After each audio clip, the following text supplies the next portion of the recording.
Have you ever wondered where you really stand with God? Are you overcome with feelings of guilt because of things you've done wrong? Are you tired of religion that focuses on rules that you can't keep? Have we got good news for you?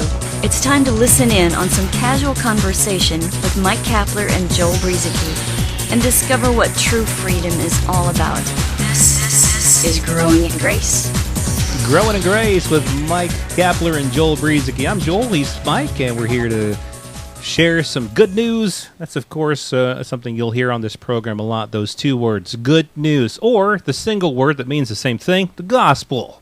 We're here to talk about the gospel here on Growing in Grace. How's things with you, Mr. Mike Kapler? Well, just fine. Thank you for asking, Mr. Joel. Okay, that's all I wanted to know. We're going to start talking now about grace. No. No, but I run into this all the time at work because I get around quite a bit on my job. I mean, I'm all over the place, different towns, different clinics and everything, and I see people, and the question always comes up, how are you? How's it going?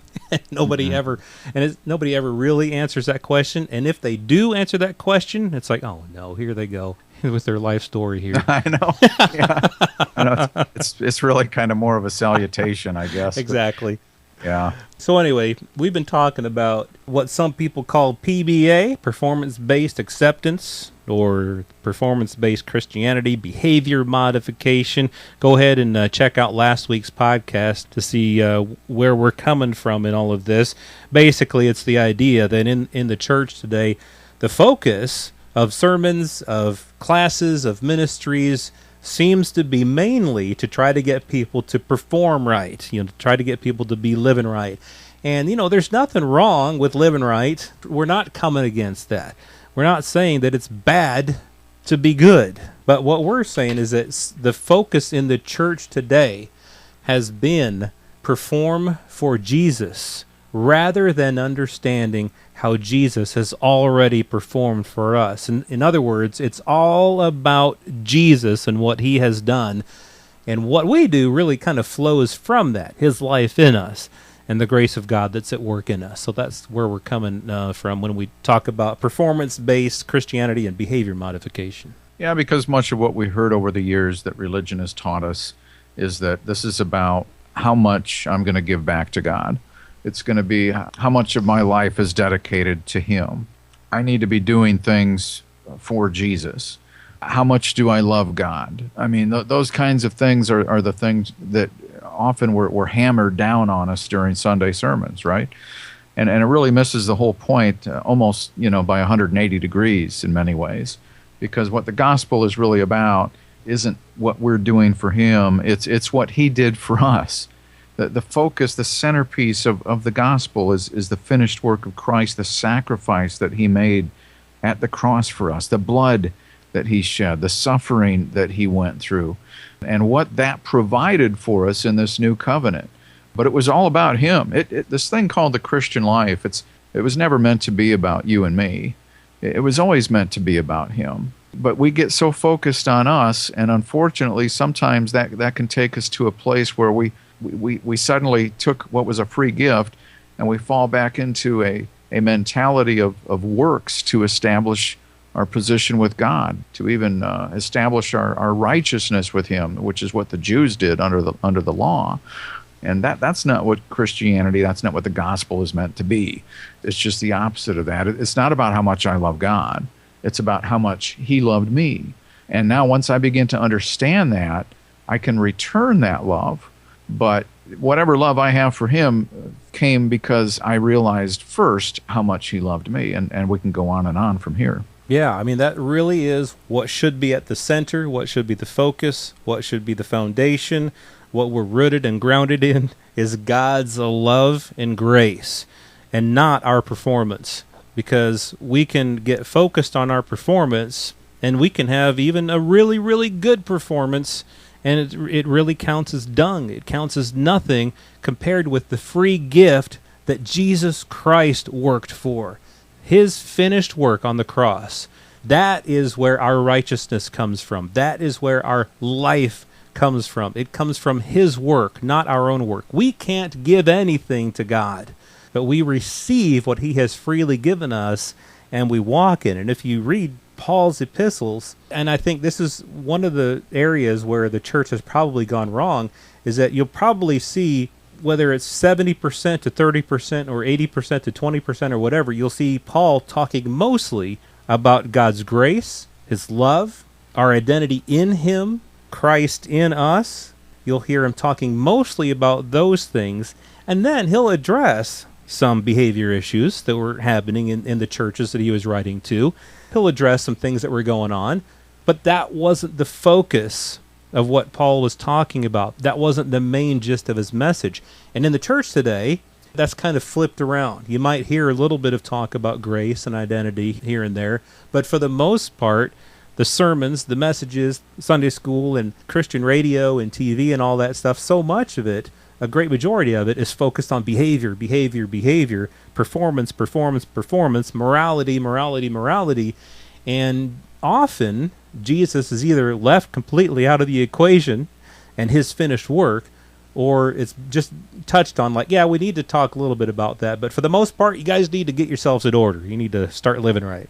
And that, I think, misses the point of what Jesus really came for. He came that not that we would have behavior modification or change our performance for the better, but so that we could have life. There's such a big difference between changing our behavior and actually having life that Jesus gave us. And it's hard for people to understand this sometimes. I know when I came into grace, this was an area that just seemed kind of fuzzy to me. I was trying to grasp it because I think I was so performance-based. I knew salvation was a free gift, don't get me wrong, but I was very performance-based, and a lot of that came from the religious roots that I'd been hanging around. And so, but yeah, I mean, when we're always trying to focus on our own improvement and fixing things and, getting some self-help classes, so just always trying to get better and improve, trying harder. Joel, trying harder. That was my specialty. Before I really understood grace, I could try harder. That was one of my best qualities, trying harder. Of course, I always failed. Not all the time, not every time, but eventually I would constantly be falling short, and I would kind of want to try and start over again, try harder again, and it just always brought me to a place of self-condemnation and feeling like God was a million miles from me. It did the opposite of what I thought it was going to do. Let me give you another example, Joel. When it comes to law and rules, it's not always just the 10 Commandments and the law of Moses we're talking about. I had a rule, Joel, when I was young, because I got saved at a young age, and so I was told by somebody who was going to work on discipling me that I was going to read 10 chapters of my Bible every day. Mm-hmm. And guess what happens if I didn't read the 10? I felt like I was going to go to hell, And so there was times where I had to try to catch up. And back then, in those younger days, I was even using colored pencil, one for each day of the week, so you could really tell what days I was reading. So eventually, I did the 10 chapters thing for a long, long time, and there were, of course, times where I missed, or I'd have to start all over again, that kind of thing, like I was talking about before. But eventually, it just got to the point where I would just read something per day. But when I came into grace, Joel, this may shock some people, but I can go weeks without reading my Bible and feeling bad about it. Collective gasp. I could just hear everybody. Even God was shocked by that one, right? And I'll tell you one thing, too, and I've probably mentioned this in past podcasts, and I'm not saying whether this is good, bad, or in between. I'm just telling you how it is in my life. I don't spend as much time in quiet time, prayer time, as I did when I had a more legalistic mindset. That sounds like, gee, Cap, this grace thing doesn't sound like it's doing you much good. You don't read the Bible as much. You don't pray as much. I've never been, in my mind, Joel, I've never felt more closer to God than what I am now. Of course, God is always with us, and he doesn't drift, based on how we respond to him or anything like that. It's just that in my growth of grace, my fellowship with God it's a 24-hour thing. It's not based on just reading a book or spending time in one-way communication to him. Communication can happen back and forth in the course of any given day. I just relish and rest in the good news now and his love for me, and it changed everything when I came into this. But yeah, we are so big on making rules, aren't we? we can, and the thing is, with you talking about that, Cap, saying that you don't read the Bible as much, you don't have as much prayer, and all these other, what some people in the church would call spiritual disciplines, you know Jesus better, and that's because Jesus is what it's all about. We didn't get saved to know a book, the Bible. We didn't get saved to go to church. Nothing wrong with reading the Bible. Nothing wrong with going to church. Those are great things. But it's Jesus to whom we've been saved. We've been saved to him. We've been set apart to God, a person, the Creator. That's who it is that we've come to know. And when we live our lives by rules and regulations and laws, we can very easily miss Jesus Christ. I mean, the Pharisees were really good at that. There were 613 laws and commandments under the Old Covenant, but they had created thousands more, really, when it came down to it, that they were trying to get people to live by. They added rules to the Sabbath. They added rules and regulations, trying to help people, trying to, sometimes maybe with good intentions, trying to help people to keep the laws, but in a lot of cases it was trying to put people under their finger, trying to get them to do what they thought they needed to do. And we talk about the Pharisees under the law doing that, but in the church today, we've added so many rules. I mean, probably thousands upon thousands that I've heard in my lifetime in the church, and I could never live up to all those things that I've heard. And what it does is, like you with the, if you hadn't read your 10 chapters or whatever, it leads to condemnation, self-condemnation. It leads to feeling bad about our relationship with God when it wasn't about those things in the first place.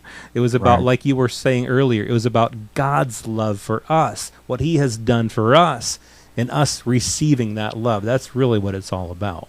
Well, it is, and I'm glad you followed up with what you just said there, because that's really what this has come down to for me, is understanding the gospel, understanding that I'm complete in him, I'm accepted by him, and I can go with that. I love reading the Bible, especially now that I understand more about it when it comes to the new covenant compared to the old, and all the things that we have in Christ and his finished work.